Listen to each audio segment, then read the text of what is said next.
Hello student, welcome to my YouTube channel. आज हम करेंगे क्लास जो 9th है उसकी एक्सरसाइज 1.2। ओके, 1.2 एक्सरसाइज करने से पहले जो इसमें बेसिक्स यूज हो रहे हैं पहले हम उसको कवर करेंगे।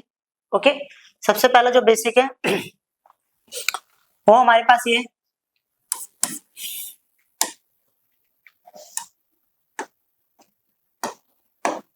ओके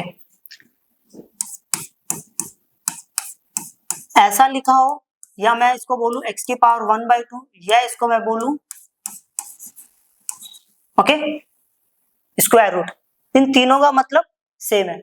या ऐसा लिखा हो तो मैं इसको बोल सकता हूं x की पावर 1/3, या ऐसा लिखा हो तो मैं इसको बोल सकता हूं x की पावर 1/5। क्लियर? इससे समझ में आ गया होगा क्लियर कि किस प्रॉब्लम को हम कैसा लिख सकते हैं। अब छोटे मोटे बेसिक्स और समझने हैं जो इसमें यूज होने वाले हैं एक्सरसाइज 1.2 में। जो सबसे पहला बेसिक है, जिस नंबर का कंप्लीटली रूट सॉल्व नहीं हो पाता ओके वो नंबर होता है रैशनल इरेशनल, और जिसका कंप्लीटली रूट सॉल्व हो जाता है वो नंबर होता है ओके रैशनल नंबर। एग्जांपल के लिए यहां समझना, अगर मैं आपको बोल रहा हूं रूट 16 क्लियर, तो 16 का रूट होता है 4। तो हमने एक चीज नोटिस करी, 4 के बाद ऐसा लिखा हुआ नहीं है 4.3, मतलब डेसिमल वाला नंबर नहीं है। ओके, तो समझ जाना ये कंप्लीटली रूट सॉल्व हो गया, तो ये मतलब रैशनल नंबर है। ओके, अगर मैं बोलूं 64 का रूट होता है 8। ओके, तो कंप्लीटली रूट सॉल्व हो गया, तो ये नंबर होगा रैशनल नंबर। ओके, और जिसका कंप्लीटली रूट सॉल्व ना हो पाए वो नंबर होता है इरेशनल नंबर। एग्जांपल के लिए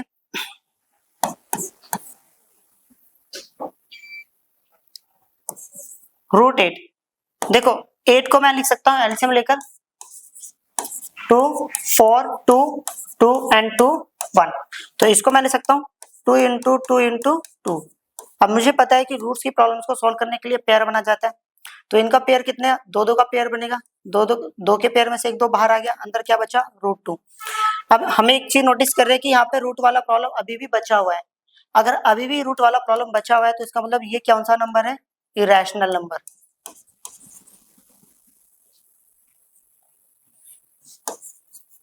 ओके, एक एग्जांपल और लेते हैं।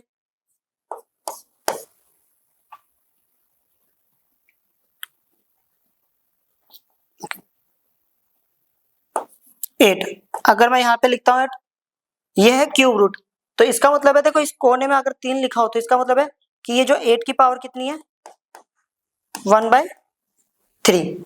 ओके, अब इस केसेस में देखो जब कुछ नहीं लिखा हो तो हम उसको क्या बोलते हैं स्क्वायर रूट, और स्क्वायर रूट में कितने के पेयर्स बनाते हैं, 2 के। क्यूब, अब कोने में 3 लिखा है तो हम कितने के पेयर्स बनाएंगे, 3 के पेयर्स। तो उसके लिए हम क्या करेंगे, यहाँ पे एलसीएम ले लेते हैं 8।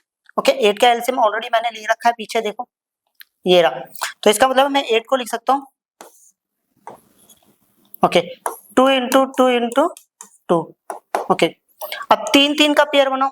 इस कोने का मतलब है कोने में अगर 3 लिखा हो तो हम 3 का पेयर बनाएंगे, 5 लिखा हो तो 5 का, 4 लिखा हो तो 4 का, 6 लिखा होगा तो 6 का पेयर बनेगा। अब 3 का पेयर बनाएंगे तो 2 बाहर आ गया। ओके, अंदर कुछ नहीं बचेगा तो कितना बचेगा 1, तो 1 का क्यूब रूट कितना होता है 1 ही होता है। तो कहने का मतलब अब इसका कंप्लीटली रूट सॉल्व हो गया। अगर कंप्लीटली रूट सॉल्व हो गया तो ये कौन सा नंबर होगा, ये नंबर होगा रैशनल। ओके, और एग्जांपल की बात करूं तो शायद एक और लेके बताता हूं आपको। एक नंबर और लेते हैं 64, कोने विधि। अब 64 को मैं बोल सकता हूं cube root 4 into 4 into 4, LCM लेके देख लेना। ओके, तो ये पेयर बन गया, किसका पेयर बन गया 4 का, तो ये होगा ओके 4 बाहर आ गया, कंप्लीटली रूट सॉल्व हो गया, ये cube root, that is called rational number. Okay, यहाँ पर हमने बेसिक समझ लिया, अगर जिस नंबर का कंप्लीटली रूट सॉल्व हो जाता है वो नंबर रैशनल नंबर होता है, जिसका कंप्लीटली रूट सॉल्व नहीं होता है वो नंबर होता है इरेशनल नंबर। ओके, अब एक छोटा सा टॉपिक और पढ़ना है।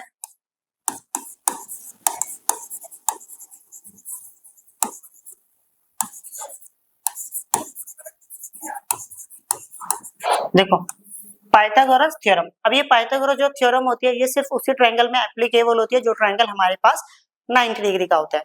सिंपल शब्द में बोले तो पाइथागोरस ट्रायंगल सिर्फ 90 डिग्री वाले ट्रायंगल में ही लगा सकते हैं। ओके, अब ये होता क्या है, लेट्स सपोज मान लो मेरे पास एक राइट ट्रायंगल है, मतलब 90 डिग्री वाला, उसमें ये हो गया परपेंडिकुलर, ये हो गया बेस और ये हो गया हाइपोटेनियस। ओके, इन तीनों में एक रिलेशन होता है, वो रिलेशन होता है हाइपोटेनियस का स्क्वायर इक्वल टू परपेंडिकुलर का स्क्वायर प्लस बेस का स्क्वायर।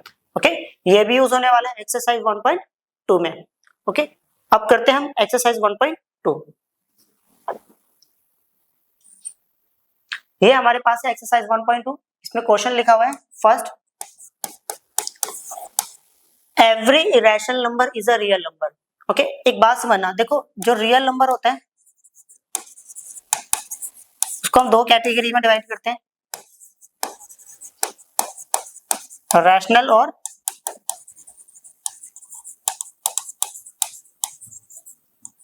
इरेशनल। रैशनल नंबर को हम क्यू से रिप्रेजेंट करते हैं और इरेशनल नंबर को हम बेसिकली एनसीईआरटी में रिप्रेजेंट नहीं किया गया, वैसे हम इसको पी से रिप्रेजेंट करना है। ओके, अदर बुक्स में इसको पी से रिप्रेजेंट किया जाता है। क्लियर? अब एक बात समझना, हम लोगों से क्वेश्चन ये पूछा है कि जितने भी इरेशनल नंबर है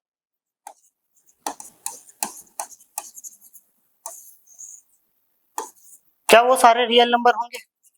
सिंपल शब्दों में, क्या ये सारे नंबर इस नंबर में देखने को मिलेंगे? बिल्कुल मिलेंगे। देखो थोड़ा सा एक छोटा सा क्वेश्चन बनाते हैं, एग्जांपल लेते हैं। लेट सपोज मान लो ये हमारे पास 10 रुपए है, तो मैंने 10 रुपए को दो पार्टों में डिवाइड कर दिया है, 3 रुपए प्लस 7 रुपए। तो अब मेरे को एक बात बताइए, ये 3 रुपए भी इसी के अंदर से आए और ये 7 रुपए भी इसी कैटेगरी में से लिया, तो सीधी सी बात है ये सारे नंबर तो इसके अंदर होंगे ही होंगे। क्लियर? तो मैंने रीजन दे देता हूँ। ओके, अब रीजन में क्या दे रहा हूँ, छोटी सी बात समझना। एक नंबर ले लेता हूँ जो कि इरेशनल होगा। अब इरेशनल नंबर हमने पीछे सीख लिया कि कौन सा नंबर इरेशनल है जिसका कंप्लीटली रूट सॉल्व नहीं होता है। अब जैसे 2, रूट 2 का completely root okay problem solve नहीं होगा, तो इसको मैं ओके यही रहने दूंगा। Root 2 is a irrational number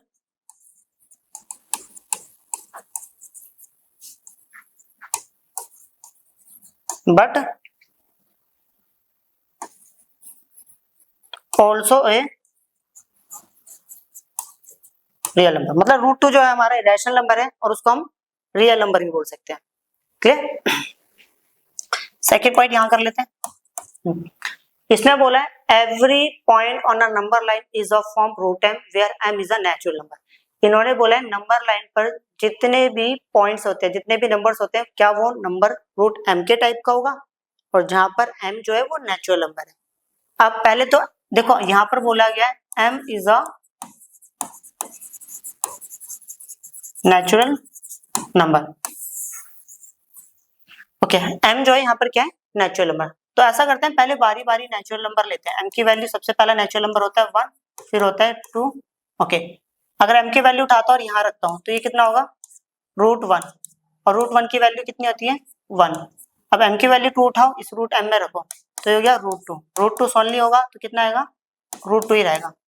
फिर m की वैल्यू उठाते हैं 3, फिर m की वैल्यू उठाते हैं 4। इतना एग्जाम्पल बहुत है। अगर मैं 3 उठा के रखता हूँ तो ये सॉल्व नहीं होगा इसका रूट, तो ये ऐसे ही रहेगा। 4 उठा के रखता हूँ, 4 का रूट होता है 2। क्लियर? अब एक बात समझना, देखो ये दोनों नंबर इरेशनल नंबर और ये दोनों नंबर रैशनल नंबर, बट हमसे क्या क्वेश्चन पूछा गया है कि नंबर लाइन पे जितने भी नंबर होते हैं क्या वो रूट m के टाइप का ही होता है? बिल्कुल भी नहीं। हमने पहले दिन की क्लास में ही सीखा था नंबर लाइन पे हम हर टाइप के नंबर को रिप्रेजेंट कर सकते हैं। तो हम यहाँ पे लिख देते हैं। ओके, पहले तो इसका आंसर लिख देते हैं, पहले एक सेकंड से। इसका आंसर हमने बताया ही नहीं, ट्रू था या फॉल्स था, तो इसका आंसर क्या था, ट्रू था। ओके, अब इसकी बात कर लेते हैं। तो पहले तो इसका आंसर लिख देते हैं फॉल्स। रीजन में दे देते हैं, we can represent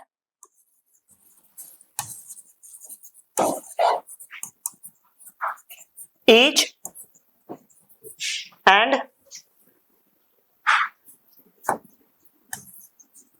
every type of number on a number line। Clear? इसका मतलब ये हुआ कि हम नंबर लाइन पे हर टाइप के नंबर को रिप्रेजेंट कर सकते हैं, जरूरी नहीं है कि सिर्फ इन्हीं नंबर को ही रिप्रेजेंट करेंगे। नंबर्स हमारे पास इनफाइनाइट होते हैं और अलग अलग कैटेगरीज के, rational, natural, whole number, real number. Okay, clear? चलो अब करते हैं नेक्स्ट वाला। अब हम करेंगे इसका पॉइंट नंबर 3।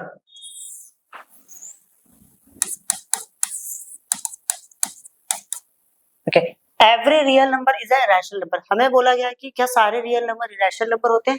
थोड़ा देखते हैं। ओके, देखो रियल नंबर को हम दो कैटेगरी में डिवाइड करते हैं, रैशनल और दूसरी कैटेगरी होती है इरेशनल। रियल नंबर को आर से रिप्रेजेंट करते हैं, रैशनल को क्यू से। ओके, अब हमसे क्वेश्चन में ये पूछा गया है,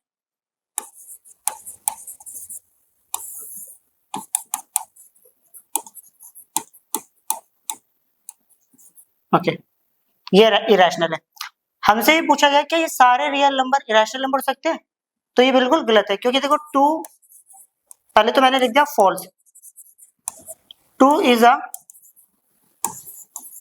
real number but not a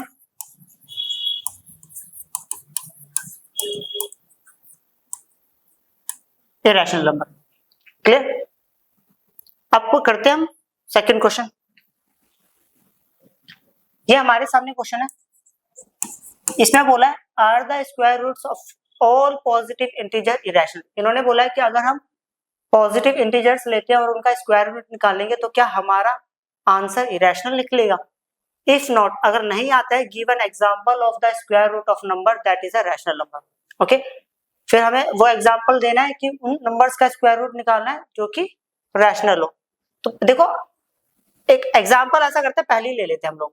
okay, सबसे पहले मैं किस नंबर की बात कही थी? Positive integer. तो सबसे पहला पॉजिटिव इंटीजर ओके 1 होता है, 1 होता है सबसे पहला पॉजिटिव इंटीजर, फिर होता है 2, फिर 3, 4, 5। ओके, इतने की बात कर लेते हैं। रूट 1 की वैल्यू 1 होती है, रूट 2 की वैल्यू रूट 2 ही रहती है, रूट 3 की वैल्यू रूट 3, क्योंकि ये सॉल्व नहीं होता, रूट 4 की वैल्यू 2, रूट 5 की वैल्यू रूट 5। हमने ये सीखा था जिसका कंप्लीटली रूट सॉल्व हो जाता है वो रैशनल होता है, जिसका कंप्लीटली रूट सॉल्व नहीं होता है वो that is called irrational number. Clear? तो ये तो हो गया हमारे पास रैशनल, ये हो गया इरेशनल,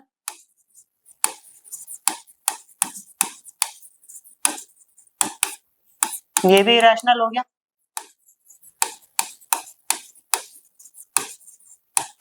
और ये rational,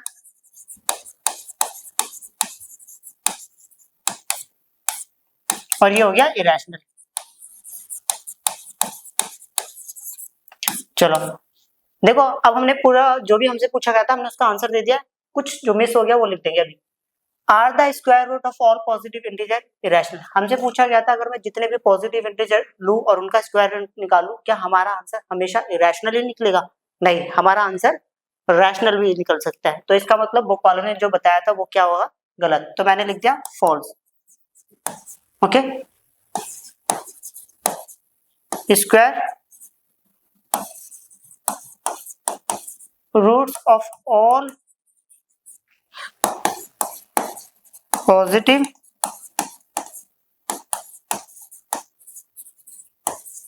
integer can be rational. Clear? उन्होंने बोला था इफ नॉट, मैंने कोई बात नहीं फॉल्स लिख दिया या नॉट लिख दिया, एक ही बात है। अगर आंसर नॉट होगा तो एग्जांपल देना, जो कि हम पहले ही देख चुके हैं, मतलब ये कंप्लीट क्वेश्चन है। क्लियर? अब करते हैं नेक्स्ट प्रॉब्लम। यहाँ पर लिखा है show that root 5 can be represented on a number line. हमने रूट 5 को नंबर लाइन पर रिप्रेजेंट करना है, तो उससे पहले हम इसको क्या करेंगे समझना। सबसे पहले हम ऐसा करते हैं, रफली एक राइट ट्रायंगल बनाते हैं। ओके, जिसके अंदर मैं बेस ले लेता हूं 2 यूनिट और परपेंडिकुलर ले लेता हूं 1 यूनिट और हाइपोटेन्यूज इसमें निकाल लेता हूं। ओके, बाय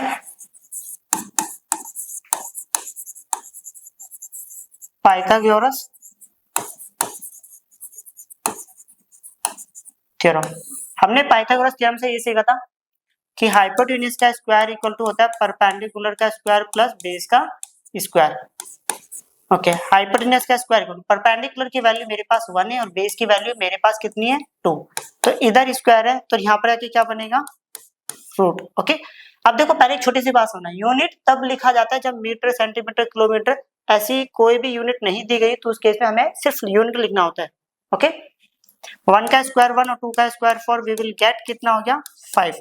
तो हमें बात समझ में आ गई, अगर मुझे रूट 5 निकालना है तो मुझे परपेंडिकुलर चाहिए होगा 1 और बेस चाहिए होगा 2 यूनिट।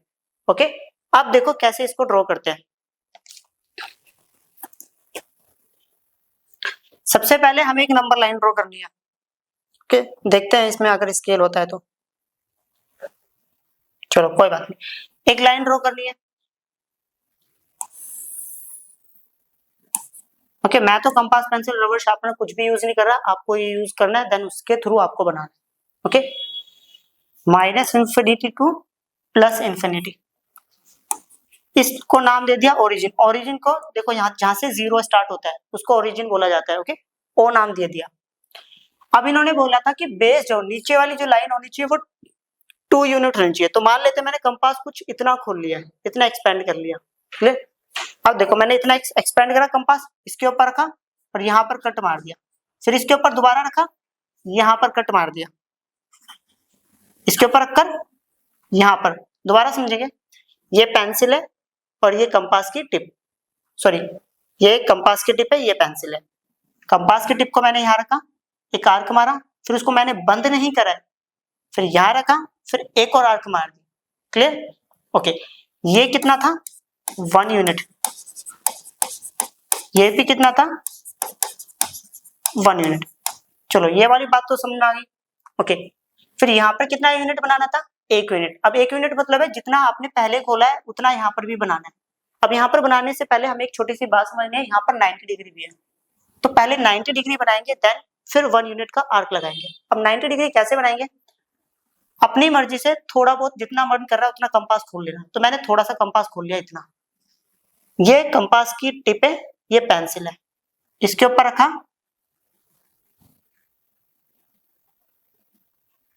ओके ऐसे घुमा दिया, ये बना दिया सेमी सर्कल, फिर यहां रखा ऐसे कट मार दिया, फिर यहां रखा ऐसे कट मार दिया, फिर इसके ऊपर रखा यहां कट मार दिया, इसके ऊपर रखा यहां कट मार दिया, फिर इसको जोड़ दिया। ओके, अब जोड़ने के बाद क्या करना है, जितना हमने 1 यूनिट पहले लिया था इसके ऊपर रखना है, उतना कट मार देना है। अब देखो एक बात समझिए, ये जो आर्क है क्रॉस वाला, ये आपका ऊपर भी हो सकता है नीचे भी हो सकता है, इससे कोई लेना देना नहीं है, ये सिर्फ इसलिए बनाया था ताकि 90 डिग्री बन जाए। अब एक बात सुनिए, अगर ये 1 यूनिट था तो ये भी कितना हुआ 1 यूनिट। जैसे जैसे बना रहे वैसे वैसे नेमिंग भी करना है, इस पॉइंट को नाम दे दिया ए, इसको दे दिया बी और इसको दे दिया सी। अब हमें क्या करना है, इस पॉइंट को ओ वाले पॉइंट से जोड़ देना, जोड़ दिया। अब कंपास खोलना है कितना, यहां से लेकर यहां तक, यहां से लेकर यहां तक कंपास खोलना है। ओके, कंपास की टिप रखनी है इस पर, पेंसिल की टिप रखनी है पॉइंट सी पर। अब उस टिप को ऐसे ऐसे करते करते करते करते नीचे तक आ जाना है। जैसे आप यहां तक आओगे, ये जो पॉइंट होगा इस पॉइंट का नाम दे दिया सी। ओके, जो पॉइंट सी की वैल्यू होगी, ये जो पॉइंट होगा ये हमारा √5 होगा, या इस लाइन की जो लंबाई होगी वो हमारी √5 होगी। देखो इस लाइन की लंबाई तो हमने यहाँ पे ही सीख ली थी कि ये √5 होगा, या हम ये भी बोल सकते हैं कि ये जो पॉइंट होगा ये क्या हो सकता है हमारा, ओके ये हमारा √5 ही होगा। क्लियर, ये वाली एक्सरसाइज भी फिनिश होगी। मिलते हैं जल्दी एक नई वीडियो के साथ, बाय।